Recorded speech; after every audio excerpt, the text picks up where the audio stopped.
Bom, o Márcio ontem mostrou que é um bom político. Ele falou que estava no dentista, porque político fala, não vai dar para dar entrevista e fala que está no dentista e não está em dentista, coisa nenhuma. Ele mandou a foto aqui, nós publicamos a foto no nosso YouTube. Bom dia, Márcio, como vai você? Bom dia, Datena. Tava sentado lá na cadeira do Dr. Cabate, aí você falou, eu fotografei para mostrar que eu estava lá. Mas tem a foto aí o Márcio França.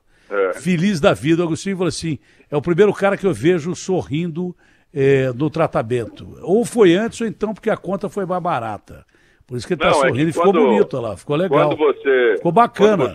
Quando você publicou a foto, eu falei, olha, eu vou sorrir porque eu sei que ele vai me dar um desconto, porque eu fui fazer, na verdade, um implante, aí esse sorriso era eu mesmo estava espantado como ficou bom, né? Porque clareia, né? A parte de cima. E ficou mesmo. Ficou legal, bacana. Ficou branquinho e tal. Bom, Márcio, a notícia mais esperada dos últimos 250 anos é essa união do Alckmin com Lula. E você participa diretamente disso. Eu já disse que o Márcio é um dos maiores articulistas políticos do Brasil, disparado, né? E que quase que ele faz o Eduardo presidente da República, se não fosse aquela fatalidade, talvez o Brasil tivesse uma situação muito... Talvez não. Com certeza estaria numa situação muito melhor do que está hoje. Mas, enfim, Márcio, como é que estão as notícias da aliança do Alckmin com o Lula? Como é que isso está sendo preparado e se realmente há a possibilidade de sair? E você continua batendo o pé e firme como candidato e forte candidato ao governo de São Paulo? É isso, Datena. O que aconteceu é que com a proximidade, a amizade que eu tenho com o Alckmin, de conviver com ele aquele período todo da vida dele, os 4 anos como governador, eu era vice, depois, no meio do mandato dele, você se recorda, houve aquela tragédia com o filho dele, enfim, depois, antes teve a tragédia com o Eduardo Campos, depois a tragédia com o filho dele 6 meses depois. A gente acabou conhecendo na vivência a maneira, porque ele é um homem muito fechado, mas eu percebia que, no fundo, o Alckmin, ele se preparou para ser presidente da República, é um médico anestesista, super paciente, enfim, e é meio natural que, como ele teve um desempenho na última eleição de presidente, que foi muito aquém do que se imaginava, né? Porque veio aquele avalanche do voto Bolsonaro, ninguém lembrou dele mais nacionalmente. Todo mundo ficava falando de nomes, cada hora surgia um nome diferente para a eleição presidencial, e ninguém lembrava do Alckmin, mas se você voltar um pouquinho no tempo, ele já teve uma disputa para presidente da República, ele foi para o segundo turno, naquela outra eleição, ele foi governador de São Paulo 4 vezes, é um homem, enfim, muito respeitado no Brasil, e eu sentia que ele gostaria que o nome dele fosse lembrado. Mas ninguém botava ele nem em pesquisa, nem em teste, nem nada. O que aconteceu é que, a partir daquelas primeiras sugestões que você, inclusive, esteve junto, né, nos momentos aí das decisões, você se lembra que ele não falava sobre isso, mas depois ele começou a incorporar e o Lula, que é vivo, percebeu essa intenção dele e começou também a fazer alguns gestos, né? Tipo, olha, o Alckmin é o único tucano que tem pensamento mais social para pobre, eu confio no Alckmin. Então, essas falas indiretas, para quem é bom leitor, sabe que meio uma vírgula é uma frase toda, né? E aí, devagarzinho, eles foram se afinando, e aí começou a se falar, bom, mas ele não saiu do PSDB, não saiu. Eu tinha certeza que ele sairia, porque eu conheço a índole dele, ele não tem mais ambiente para estar no PSDB, enfim. E foi o que aconteceu essa semana, quando ele saiu do PSDB. Claro que tudo isso ainda é embrionário, porque tem muita coisa que eu acho que não está montada. Eu tenho algumas dúvidas sobre a própria candidatura do Bolsonaro, porque, como vocês mesmos estão percebendo, o Bolsonaro as pessoas subestimam, mas ele na política ele sabe se virar, né? Ele vai caminhar até julho, junho, mas se a distância estiver muito longa, como está agora, entre primeiro e segundo turno, ele naturalmente pode sacar, porque ele já preparou um campo muito fértil para isso. Não acredito nessa urna eletrônica, não acredito na justiça eleitoral, já cansei dessa cadeira aqui, que é uma cadeira elétrica, ficam me apurrinhando a vida aqui o dia inteiro. Você imagina se ele monetiza essas redes sociais dele, certamente ele vai ganhar 10 vezes mais como marqueteiro de rede social do que como presidente da República, do ponto de vista financeiro. Então, eu tenho algumas dúvidas sobre isso lá no futuro, mas no quadro atual, né, ele, candidato, polariza um lado e o Lula, candidato, polariza mais ou menos o outro. É isso que se deu. O Alckmin, eu diria que faz uma certa sensação de uma grande frente pela democracia, pela lucidez, enfim, e quem queria, eventualmente, voltar a votar no Lula, ou que não queria, aliás, meio que encontra uma certa desculpa, né? Fala, olha, já que o Alckmin foi, se todo mundo está indo também, se o Brasil vai jogar de volta na lucidez, né? Nas pessoas mais experientes, então eu acho que eu também tenho como fazer essa inflexão e voltar no tempo, e enfim. Porque isso também demonstra, talvez assim, muita gente tem dúvida com que tipo de sentimento saiu o Lula depois de tanto tempo preso, né? Quer dizer, a dificuldade de um homem da idade dele ficar preso, ele não teria saído com rancor das coisas. E o gesto, esse movimento do Alckmin, não tenha dúvida que eu percebi, não é só em São Paulo, mas no Brasil todo, aí foram feitos testes em pesquisas, e em todas elas o Lula cresce um pouco, tipo 4, 5 pontos, que para quem não entende de política pode não ser relevante, mas é que esses 4, 5 pontos transferem, na verdade a eleição sai de ter 2 turnos para você fechar no primeiro turno. Acaba no primeiro. Se você fecha no primeiro turno, é claro que para quem é candidato é uma delícia, né, Datena? Porque você aí não tem que começar tudo de novo, enfim. E quem guarda a carta nas mãos, como se fosse num jogo de baralho, você segura manilha para gastar no final, ou um coringa no buraco, quando você segura a carta e o sujeito bate, você morre com aquelas cartas na mão. Então, muito partido que tem eventualmente candidatura para se colocar apenas para ter uma candidatura, na medida que fecha-se uma situação de primeiro turno, todo mundo que está do outro lado também começa a ficar mais frágil, né? E a tendência de você ter uma correria para um lado e correria para o outro. Como? Isso não pode acontecer um pouco antes. Eu acho que o voto útil vai funcionar pra caramba. Mas essas coligações, pelo que eu estou percebendo, eu não ia nem falar das reuniões que nós tivemos aqui, porque por uma questão de ética, como jornalista, eu não posso discutir em público aqui o que eu estou discutindo politicamente. Mas como o Márcio falou, eu tive várias reuniões, pelo menos 3, com o Márcio e com o Alckmin, para fechar uma coligação, como tive com outros políticos, né? Como ele mesmo falou, eu disse aqui. Eu percebi. Tá bom. Mas sabe o que eu percebi? Num gesto do Alckmin, você sabe qual foi, que ele me mostrou uma mensagem no telefone, que ele estava muito, mas muito afim mesmo de sair na corrida com o Lula. E tem mais, pela amizade que ele tem com você e pela confiança que ele tem com você, claro que ele, como candidato a governo de São Paulo, ele lidera as pesquisas e tal, mas ele me pareceu mais interessado no projeto nacional mesmo e pela confiança que ele tem em você, você seria o candidato ao governo. Foi o que eu senti dessas conversas. Só estou dizendo isso porque você disse que elas aconteceram, porque senão eu não ia dizer. Agora, você tem uma colocação que eu acho que é muito interessante. A questão das coligações, não é? Não é nem o voto, mas a questão das coligações para o segundo turno.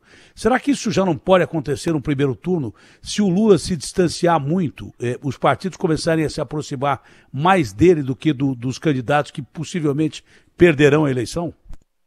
Pode sim, Datena. Eu creio muito nisso. Eu acho que se essa aglutinação começa a funcionar antecipada, aí começa que os outros também vão se enfraquecendo. Agora, tem uma situação que é mais difícil de resolver. Como é que você reedita o Bolsonaro, né? Porque na outra eleição, você se recorda, o Dória fez a coligação com o Bolsonaro para o segundo turno. Se nós tivermos Bolsonaro como uma segunda força aí, digamos, antagônica, será que seria possível o Moro e o Dória voltar a apoiar o Bolsonaro? Aparentemente não, né? Então, você teria aí, na verdade, 3 polos, talvez, né? 3 polos. O polo lá do Lula, o polo Bolsonaro, e esse polo do meio, na minha visão, é um polo que o Dória tem mais chance de evoluir, porque o partido é maior, né? E o Moro está num partido muito menor, embora seja uma pessoa mais conhecida, mas, ou pelo menos tenha mais aprovação. mas ele vai ter mais dificuldade de levar essa campanha dele para frente e pode, eventualmente, compor essa chapa com o Dória, e aí sim seriam 3 nomes. O que eu tenho dúvida mesmo é saber em quem que o Dória votaria no segundo turno se tivesse Lula e Bolsonaro, né? Porque aí ele vai ter que fazer uma opção mais dura de falar, né? Tem outro fator complicador aí. Precisa saber se o Bolsonaro desistir da eleição, se o eleitor dele, que hoje é maior que o do Dória, do Moro e do Ciro, se votaria numa chapa Dória-Moro, Dória sei lá quem. Isso, essa é a questão principal. Isso você tem razão. Se esse eleitor conservador, digamos, em não tendo Bolsonaro, será que ele consegue se deslocar até o Dória, né? Por exemplo, eles têm falado muito no Tarcísio, né, que é o ministro deles, enfim, que não é disso, não é. Eu brinquei que o Tarcísio de São Paulo que eu conhecia, o Tarcísio Meira, né, que tinha até uma fazenda aqui em Porto Ferreira, enfim. Se perguntar para o Tarcísio, ministro, onde é que fica Porto Ferreira, ele vai mandar lá para Porto de Santos, né, porque ele não conhece São Paulo. Mas ele é uma pessoa que é tida, né, eu não o conheço pessoalmente, mas é tida como um homem lúcido, enfim. Então, eu acho que ele é uma das opções que o próprio presidente pensa, caso tenha que usar um nome nacional, talvez fosse o dele, por exemplo, né? E aí, aquela história, né? Uma coisa é a rejeição que o Bolsonaro atingiu hoje, em especial no voto das mulheres, né, Datena, os movimentos que ele fez, se você pegar entre voto de mulheres, é impressionante, está dando 70-30, né? É muito distante em relação aos votos dos homens, que são votos mais parelhos, né? Então, se ele escolhe por exemplo, Tereza Cristina, entendeu? Um nome, ou, enfim, qualquer nome que ele ponha no lugar dele, a rejeição já não será igual, né? Porque aí já não é mais ele pessoalmente, é qualquer outro nome. Mas isso são ainda capítulos para frente dessa novela aí. O que a Pedra se movimentou no domingo agora, vai ter um jantar daquele grupo da OAB, das prerrogativas da democracia, enfim, e vai ser a primeira vez que o Lula e o Alckmin estarão, pelo menos em público, né, juntos, assim. Nenhum dos dois vai falar sobre que aceita ou que vai ser candidato, eles não vão falar sobre isso, até porque o Lula não disse nem que é candidato formalmente, né? Eles vão ganhar tempo, naturalmente. E tem um componente ainda que precisa ser pensado, que é o craque dos craques aí, não é que é o outro grande articulador da política aí, o Kassab, que ainda vai entrar nessa história aí, porque ele é um sujeito que ele tem visão antecipada, né? E eu ainda penso que o movimento dele ainda é um movimento que ainda vai acontecer aí para frente. De que forma pode acontecer o movimento do Kassab, que é um gênio mesmo? O Kassab, para articulação política, é fantástico. Estava falando de você, mas o Kassab está entre os principais aí. Por exemplo, tira o Pacheco e põe o Pacheco na vice do Lula, ou põe o Alckmin no PSD de dado para ser o vice do Lula. Quer dizer, o Kassab é uma pessoa, ele não tem esse... É que hoje, como ele tem o Ratinho, ele tem alguns candidatos governadores, enfim, que não conseguem ir caminhar até o Lula, né? Então eles são pessoas que são mais ligadas ao Bolsonaro, teriam dificuldade de fazer essa migração aí. Mas ele não é bobo, ele vai perceber esse quadro e vai também se movimentar, né? Do outro campo, você tem essa situação que ficou, né? Com Moro e Dória, dificilmente será uma coisa separada, vai ser uma coisa só aí, que é o fundo. E agora, né, com essa novidade, que se por acaso o Dória não consegue ultrapassar 2 pontos, ele na última pesquisa ele está atrás do Cabo Daciolo, né? Aí ele pode, aquilo que eu já imaginei, voltar a ser candidato a governador em São Paulo, né? Que aí aqui ele tem mais chance, nas pesquisas ele tem 10, 15, ele tem mais chance aqui em São Paulo do que no Brasil. Há mais dificuldade da terceira via se unir do que a esquerda se unir? Por exemplo, o PSOL tinha a possibilidade do Boulos não ser candidato ao governo e apoiar o Haddad, mas o Boulos não admite isso em hipótese nenhuma por agora. Com esses movimentos mais para frente, a partir de janeiro, você acha que as dificuldades maiores da esquerda se unir em torno do Lula com essas pesquisas todas, elas vão se dissipando e se caminha para uma unidade? Mais fácil para cá, né, Datena? Claro que o número do Lula ajuda, né, porque todo mundo também vê o número, mas não é só isso, é porque se você pensa assim, poxa, se até o Alckmin faz um movimento desse, por que que o outro não pode fazer, né? Porque se você também se mostrar assim um radical absoluto, não, eu sou um radical absoluto e tal, você também pode ficar assim menor do que você entrou, né? Lembra com aquelas pessoas assim que são muito radicais demais, né? Lembra na época, né? Aquela Luiz Helena, né? Que era uma moça que era contra tudo e contra todos e tal. Aí você fica muito pequeno, porque as pessoas também não estão buscando isso. O entendimento, eu sei que as pessoas gostam de uma briga e tal, mas você pode gostar um pouquinho, mas depois de um certo momento você quer apartar. O Brasil está precisando um pouco dessa paz, né? De criar de volta um sentimento de paz, de confluência, né? E não de divergência. Porque senão a gente vai ficar assim todos os dias acordando com essas novidades, assim, qual é a bomba de hoje, qual é a bomba de amanhã. Interessante isso aí. Bacana isso aí. Bacana esse negócio, sabe por quê? Você disse uma coisa fundamental. Porque a gente pode ter eleições bem democráticas com isso. Ao invés de ódio, eu não voto daquele, mas voto nesse porque eu não gosto daquele, e vice-versa. Aquela questão de ódio, eu tenho ódio daquele cara, vou votar nesse aqui, apesar de eu não gostar desse aqui.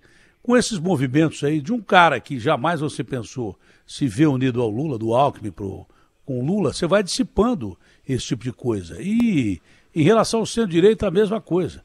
Você vê gente com ideias progressistas se unindo à centro-direita também. Então, isso pode amenizar aquele clima de ódio. É interessantíssimo, é por isso que eu gosto de conversar com o Márcio. Interessantíssimo isso, aquele clima de ódio das eleições podem ficar dissipados, o cara ter mais condição e clara evidência para votar e escolher o que ele acha melhor e não o que é menos pior. E não ter conflito como se previa ter. Não é isso, Márcio? É isso, Datena. Você, por exemplo, tem estimulado essa história do debate democrático, até de você colocando o seu nome, porque é uma pessoa muito popular, muito conhecida. É natural que todos os lugares que vai, a pessoa fala do Datena. Ontem o meu dentista, quando você perguntou, quem ele vota? Ele falou, eu voto no Datena. Então, assim, as pessoas têm... Agora, se tiver que ajudar o Brasil ou você ser eleito, você ajuda o Brasil, claro. Todo mundo quer o bem do Brasil. Quem que vai querer o mal do Brasil, né? Nós só temos disputas eleitorais porque nós temos um país, uma pátria. Nós precisamos do Brasil voltar a respirar um ar de entendimento. Se o custo desse entendimento é cada um fazer algum gesto, nós não vamos ser aqueles que não vão fazer o gesto. O problema é que aí você tem que mirar mesmo no principal, né? Quer dizer, na verdade, nós sabemos que se você tiver uma reeleição desse pensamento, como vai ter mudança de Supremo daqui para frente, a tendência, né, Datena, porque na reforma da Previdência, você se recorda, havia aquela proposta de você diminuir aparelhamento da justiça total. Isso. Aí é então, aparelhar a justiça mesmo. Nós teremos aquela possibilidade de reeleição da reeleição, como acontece na Venezuela e em outros lugares, que aí você nunca mais vai ver um outro sobrenome na presidência. Né? Não, e acrescenta mais quantos ministros no Supremo? Vai? Pelo menos mais dois, mas é certeza que outros acabam saindo, né?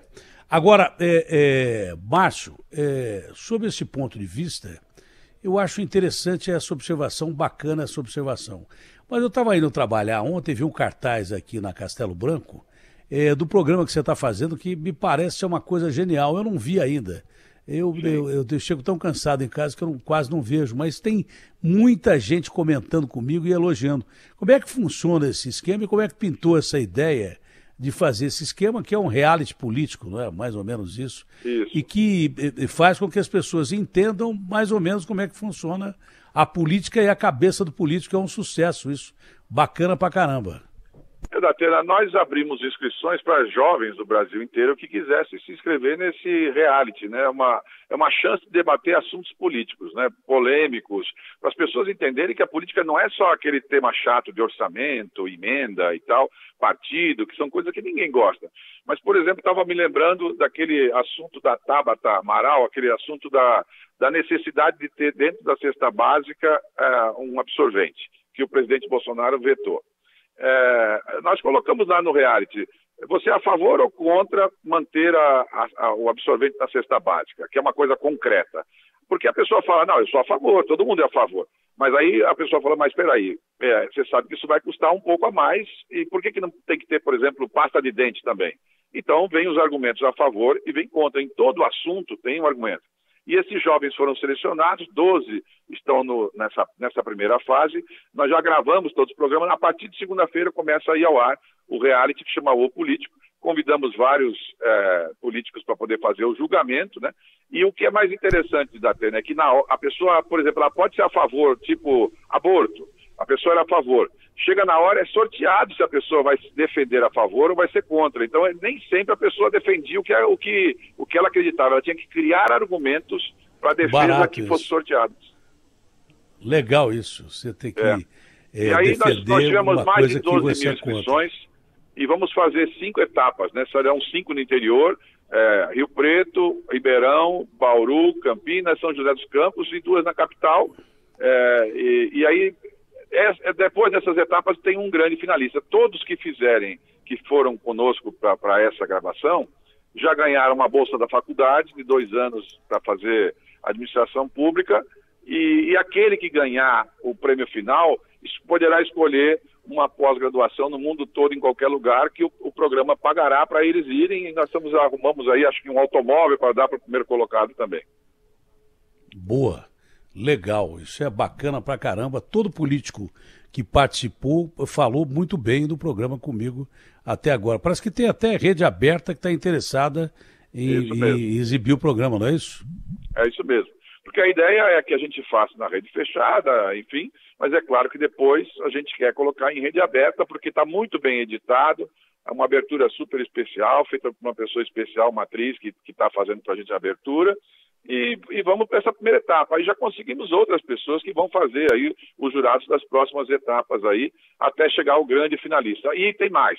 O último programa dessa primeira etapa, quem vai decidir quem fica e quem não fica, ou quem vai ser o campeão, é o público, através da votação também, como teve no sistema aberto, né?